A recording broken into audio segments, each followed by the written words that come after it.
Hello, my name is Mike Curtis from Highland Hill Farm. Today we have in front of us a Japanese weeping maple, and I'm going to tell you how to water and how to fertilize it. When we fertilize our plants, we usually fertilize them about once or twice a year. The first time is just to make sure that it's the right color, and the second time is for next year's growth. The reason that we are concerned about fertilizing for next year's growth is that a Japanese maple is considered to be a determinate plant. A determinate plant means that each and every year that when it grows out, there's a determinate amount of leaves and stem that can be formed. And that the determined amount of leaves and stem formed is determined by last year's growing season. If the growing season from last year was a good growing season, the plant makes many new leaves and stem parts for the next year.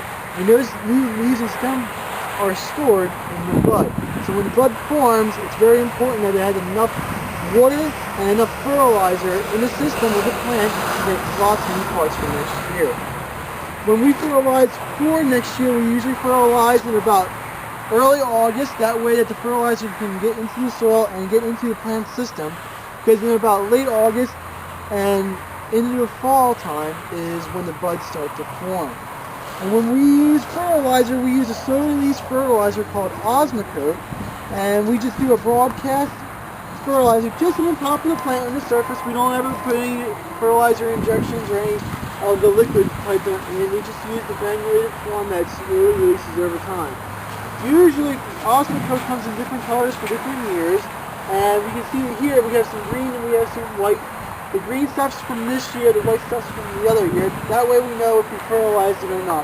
And when we fertilize, this is just an example of some Osmocote, we just pour it in our hand and we just do a light broadcast just over the top. Kind of like that, just making sure that there's enough fertilizer on there for it to last most of the year. The Osmocote comes in different kinds. You have to read a label for how long each one lasts and for the strength. The other topic we're going to talk about is how to water these guys one after you plant them. When you plant them, you should make sure that when you dig the hole out, just dig it a little bit wider than the pot itself, so that when you set the pot into the ground, there's a good gap between it, and you can fill in the dirt in between the pot, the plant, and the surrounding soil, making sure that there's no air pockets in there. You don't want to compact the soil around. You just want to use your shovel to work the soil into the ground, getting rid of all the air pockets. After that, give it some water. That way it settles nicely. And after planting, make sure you go back and keep the ball moist. It's important to keep the ball moist, not overly wet or overly dry. If it's overly wet, there is no oxygen that gets into the soil, and then the root starts to rot and it dies. The whole plant dies. If it's too dry, the roots no longer grow and the plant wilts, and roots don't have cuticles on them, so once they dry out, they're toasted. So just make sure that keep it moist, and the plant should do fine. If you have any questions about the Japanese maple, just give us a call at 215-651-8329. Thank you.